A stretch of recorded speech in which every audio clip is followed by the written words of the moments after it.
इस कहानी में हम ड्राइवर नाम के एक कैदी को जेल से बाहर निकलते हुए देखते हैं और बाहर निकलने से पहले उसकी मुलाकात एक पुलिसमैन से होती है जो उससे कहता है कि तुम इतने समय से यहाँ पर बिना किसी परेशानी से रही हो और मैं तुमसे उम्मीद करता हूँ कि तुम यहाँ इस अंधेरे को यहीं पीछे छोड़ कर जाओगे।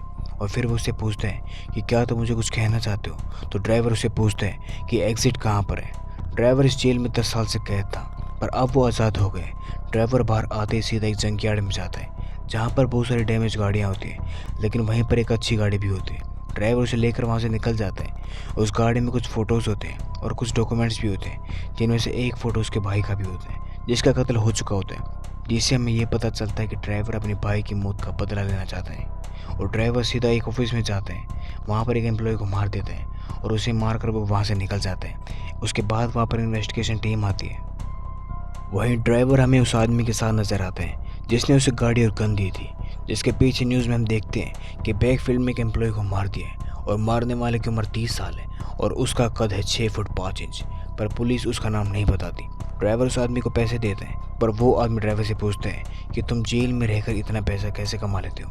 तब ड्राइवर उसे कहता है कि इससे तुम्हारा कोई लेना देना नहीं है। फिर ड्राइवर उससे अपने भाई के कातिलों की लिस्ट मांगते हैं, पर इस पर वो आदमी उससे और भी पैसे डिमांड करते हैं, जिससे ड्राइवर को गुस्सा आ जाता है और ये देखकर वो आदमी उसे लिस्ट दे देता है।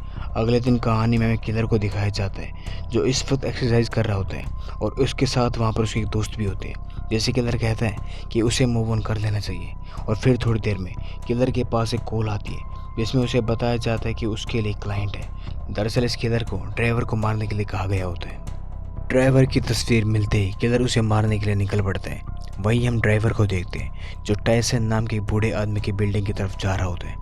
दूसरी तरफ किलर भी उसका पीछा करता है और वो वहाँ पर आ जाता है। ड्राइवर अंदर जाकर टायसन को मार देता है और जैसे वो वहाँ से बाहर निकलता है किलर उसे मारने लगता है, पर तभी एक बच्ची बीच में आ जाती है और वहाँ किलर और ड्राइवर के बीच में लड़ाई शुरू हो जाती है, पर किसी तरह से ड्राइवर वहाँ से बचकर निकल जाता है। वहीं पुलिस एक वीडियो देखते हैं जिसमें ड्राइवर के भाई का मर्डर हो गया होता है और साथ ही उन्हें यह भी पता चलता है कि ड्राइवर के साथ धोखा किया गया था।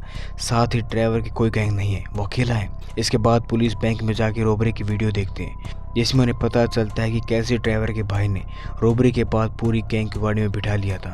वहीं दूसरी तरफ गैंग ने उसे पकड़ लिया था और फिर वो उनसे पैसों के बारे में पूछते हैं तो ड्राइवर उन्हें कहता है कि मेरे भाई को कुछ मत करना। वहीं ड्राइवर का भाई कहता है कि इन्हें कुछ मत बताना, पर अपने भाई की चिंता में ड्राइवर उन्हें पैसों के बारे में बता देता है और जैसे वो बताता है उसके भाई को जान से मार दिया जाता है। ड्राइवर ये देखकर बहुत रोता है और इसी दौरान एक बूढ़ा आदमी हंसते उनकी वीडियो बना रहा होता है और ये वही आदमी होता है जिसको अभी अभी ड्राइवर ने मारा होता है।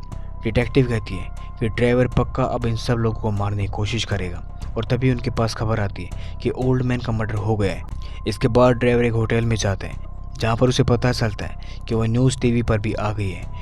इसके बाद अगले दिन ड्राइवर एक लेडी के घर जाता है। ये लेडी ड्राइवर की पुरानी दोस्त होती है। अंदर जाते ही ड्राइवर एक फ्रेम को देखते हैं, पर वो लेडी उस फ्रेम को उठाकर ड्राइवर को मारती है और वो उससे कहती है कि तुम यहाँ पर क्यों आए हो और तुमने मुझे जेल में क्यों नहीं आने दिया। और फिर वो लेडी उसे कहती है कि मैंने नई ज़िंदगी शुरू कर ली है। ये सुनते ही ड्राइवर वहाँ से निकल जाते हैं। इसके बाद ड्राइवर एक स्ट्रिप क्लब में जाता है जहाँ पर उसे निक्सन दिखाई देता है और ये वही आदमी होता है जिसने उसके भाई को मारा था। और अंदर जाते ही ड्राइवर एक स्क्रू ड्राइवर जैसे टूल उठा लेता है ताकि वो निक्सन को मार सके। निक्सन ड्राइवर को देख लेते हैं और वो उससे कहता है कि मुझे पता था कि तुम ज़रूर आओगे। पहले तो निक्सन ड्राइवर को देख कर डर जाता है, पर फिर वो अपना चाकू निकाल लेता है और इस तरह से उन दोनों के बीच में लड़ाई हो जाती है।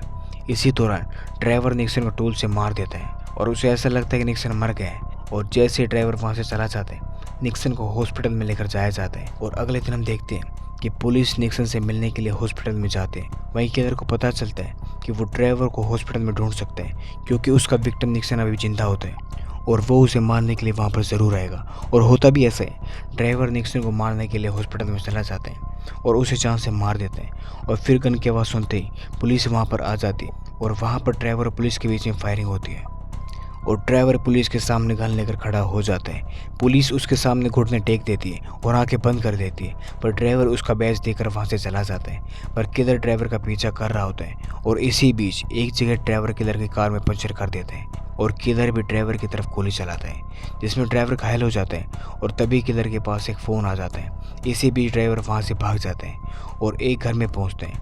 ये घर उसके मोम का होता है और वो सीधा अपनी मोम को कहता है कि तुम्हारा पति कहाँ पर है।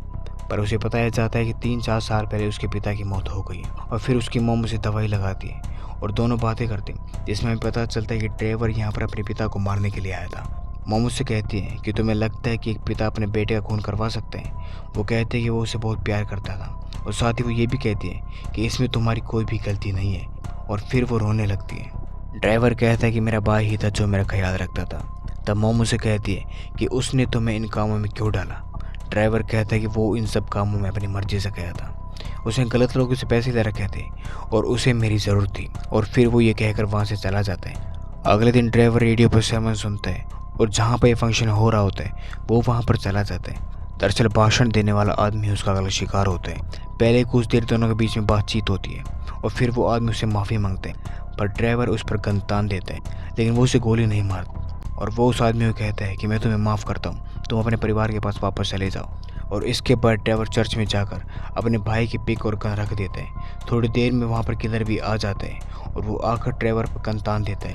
वहीं पुलिस जब वहाँ से गुजर रही होती है तो वो किलर और ड्राइवर की गाड़ी देख लेती है, इसलिए वो गन लेकर चर्च के अंदर जाते हैं और अंदर हम देखते हैं कि किलर ड्राइवर को कहता है कि मैं तुम्हें कब से मारना चाह रहा हूँ, तुम मुझे कुछ क्यों नहीं कह रहे। फिर ड्राइवर कहता है कि तुम्हें मुझसे क्या चाहिए, तो किलर कहता है कि तुम्हें मारने के लिए मुझे पैसे मिले हैं, और उसके बाद वो फिर से उसके ऊपर गन तान देते हैं। और तभी वहाँ पर पुलिस आ जाती है जो किलर को कहती है कि ड्रॉप योर वेपन्स, और ऐसा करते ही पुलिस ड्राइवर को गोली मार देती है, जिससे हमें ये पता चलता है कि किलर को हायर करने वाला यही आदमी था। तब किलर कहता है कि तुमने इसे क्यों मारा, इसकी लिस्ट में तो तुम्हारा नाम भी नहीं था। तो पुलिस बताता है कि इसके भाई के दोस्त ने ही मुझ तक इन्फॉर्मेशन पहुँचाई थी, और साथ ही हमें ये भी पता चलता है कि इसी आदमी ने एक बार पहले भी ड्राइवर को शूट किया था।